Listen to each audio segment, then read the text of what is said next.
Okay, hello dear friends, good evening, such a beautiful, beautiful evening. Let's continue to read Ithaca. I have trouble to pronounce it. I think I will just read according to its spelling. Use the phonic method. Ithaca. Odysseus stood in the bronze-floored feasting hall of King Alcinous.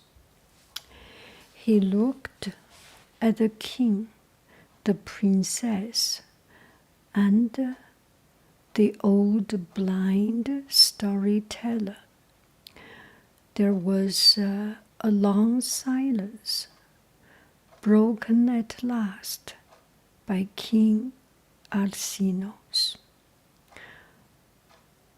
King Alcinous said, "Odysseus, you have suffered much in your wanderings across the broad face of the world, but now that you have reached my bronze-floored feasting hall, I swear that I will send a high-prowed ship to carry you home to rocky Ithaca, and I swear by the mighty gods and goddesses that you will not return to your homeland empty-handed. You will have something with you to go back to your homeland." That's very kind of him. The king ordered the great chests of gold and silver and rolls of purple cloth be fetched. Purple cloth. Is that a special thing? Purple clothes. Why purple clothes? It's always mysterious, right? They were carried down to the wharf where the ship is waiting. They were loaded onto the deck of the ship. Odysseus was led down to the wharf.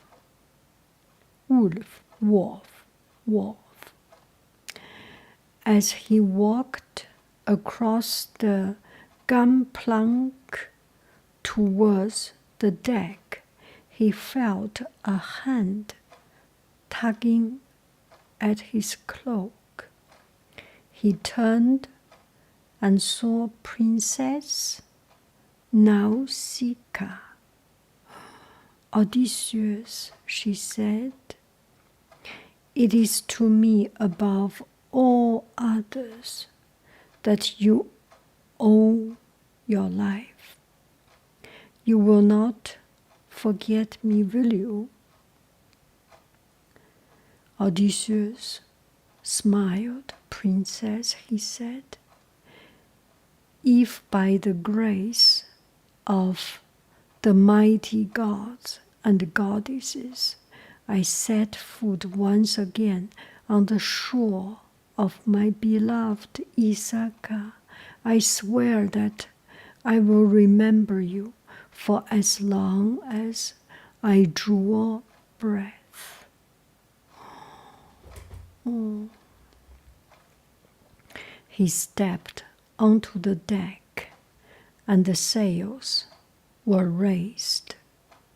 The anchors were lifted. The wood oars struck the wave, and the prow cut paths through the churning waves. Soon the wind was filled the sails like a swollen belly. The ship made the the ship made its way out of the harbor and across the blue sea, Odysseus lay on the deck and wrapped himself in his cloak. He closed his eyes and fell into the sweet, oblivious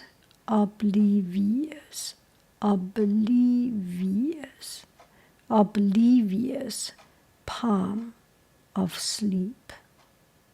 Oblivious palm of sleep. Oblivious balm of sleep. All that day he slept. All that day he slept. The sun set and the sky darkened, and still he slept and slept and slept. The moon rose and set. The night brightened with countless stars. That is Callisto.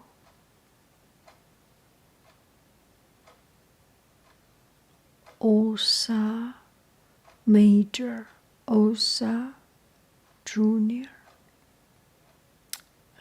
Osa. The night brightened with countless stars, and still he was fast asleep. He was still sleeping when the ship reached the island of Ithaca.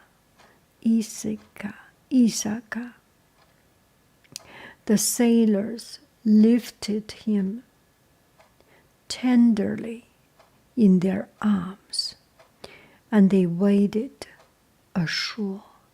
They set him down gently on the beach with the chest of treasures beside him. Then they returned to their ship and sailed away. So Odysseus arrived Ithaca. But nothing is hidden from the eyes of the mighty gods and goddesses. Owl-eyed Athena,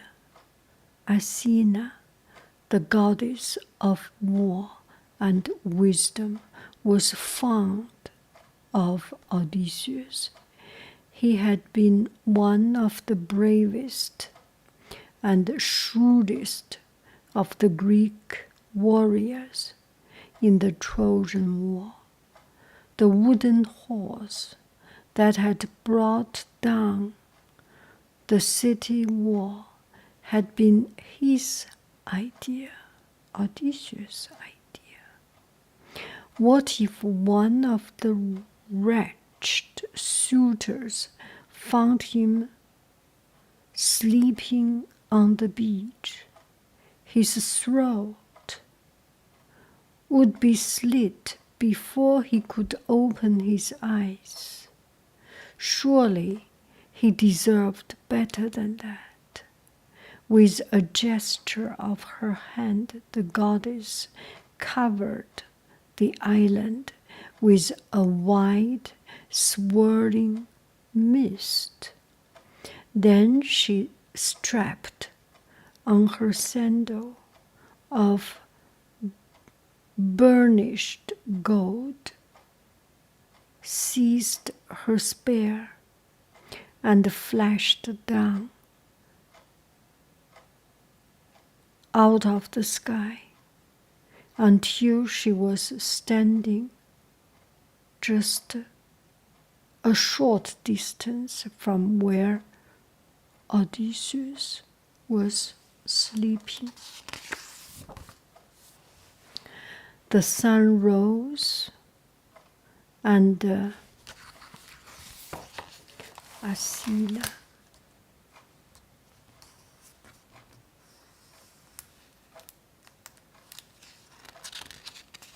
is that because she came out of Zeus' head, so she had this sharp thingy on top, sharp crown on top of her head. The sun rose and shone through the white mist. The opaque light woke Odysseus. He sat up and rubbed his eyes. He looked about him. All he could see was mist. Where am I? What is this place? Where has my bitter destiny driven me to now? Then he saw, not far away, the dim outline of a figure, taking it for a shepherd or a fisherman. He said, "Stranger, tell me, where am I? What is this place?" Athena answered him with the voice of a man. "You must be a fool or a dolt if you don't know this place. This place is famous from Troy to the ocean stream. From the rising to the setting of the sun. This is the island of Ithaca." Odysseus peered into the mist, and Athena walked towards him, her gray eyes shining with light. She laughed. "Noble Odysseus, you are home at last." She reached down and lifted the mist, as though she were lifting a curtain. Suddenly, Odysseus saw Mount Neriton.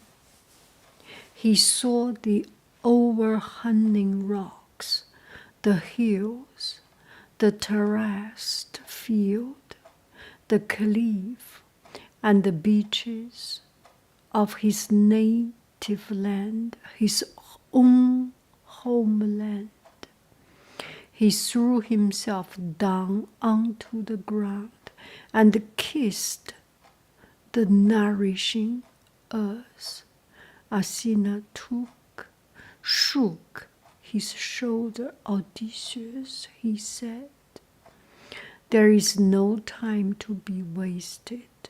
First of all, we must hide these chests of treasure." She helped him lift. She helped him lift the great chests and carried them to a cave. She caused a huge stone to roll in front of the cave entrance. "Odysseus," she said, "listen, the situation is this. You are home, but alone, unknown, under a strange sail, and there is danger waiting where there should be a welcome." there is danger instead of welcome. Athena told Odysseus about the suitors who had invaded his feasting hall. She told him about Penelope's long, lonely wait, and the weaving and unraveling of her loom. She told him how Telemachus had made a great journey to Sparta to visit red-haired Menelaus and beautiful Helen in search of news of his father, and she told him that the suitors were planning to murder Telemachus on his return. When she had finished speaking, Odysseus drew his dagger from his belt. Goddess, if you would fight alongside me now, as you fought alongside Greeks when we brought down Troy's shining diadem of towers, I swear the floor of my hall would soon run red with blood. But Athena lifted her shining fingers and touched his lips. Shh, Odysseus. Shh. Odysseus, I had thought you were becoming wise.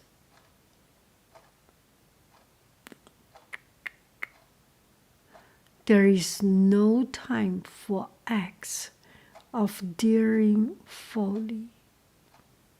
Odysseus shuddered at the sudden surge of bloodlust, and 1,000 blood-soaked memories that it carried in its wake. He pushed the dagger back into his scabbard.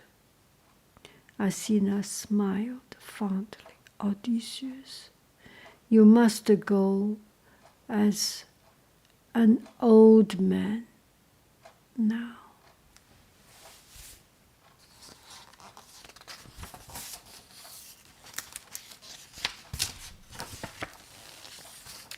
She touched Odysseus' shoulder with her hand.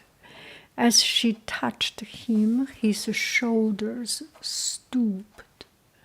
The hawk-like light went out of his eyes. His dark curls whitened. His arms grew thin. Oh, wow. His hands began to tremble, and he found that he was dressed in nothing but rags. You must go as an old beggar now. Do not return to your feasting hall, but go instead to the hut of your faithful swineherd.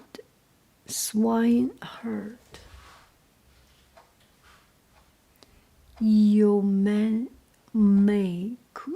Eomaios.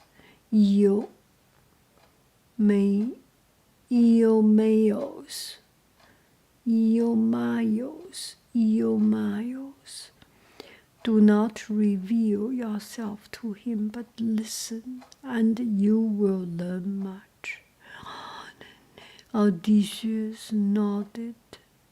Then he turned and hobbled up the hill with his back to the beach.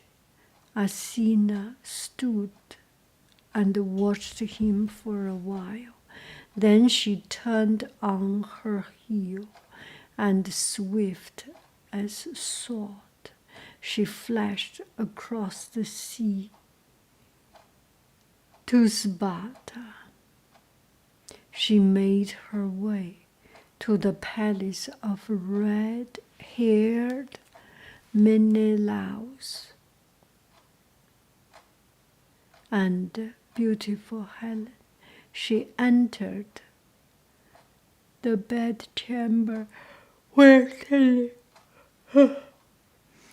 Telemachus was lying fast asleep on a silver bed covered with purple blanket.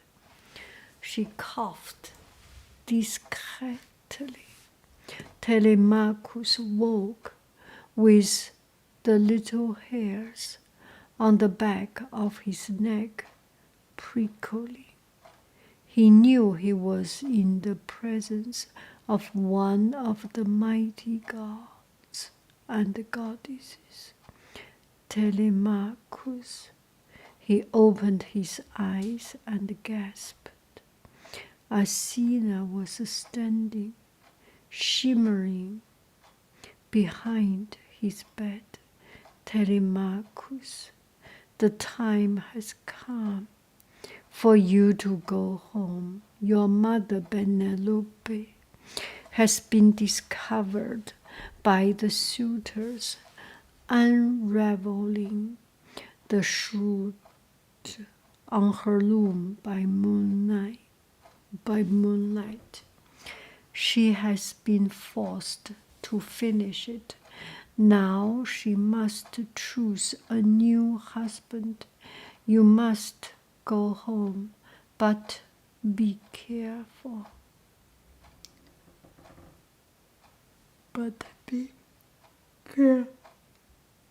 Careful. The suitors are planning to murder you on your return. Do not go to your father's feasting hall. Go instead to the hut of your faithful swineherd,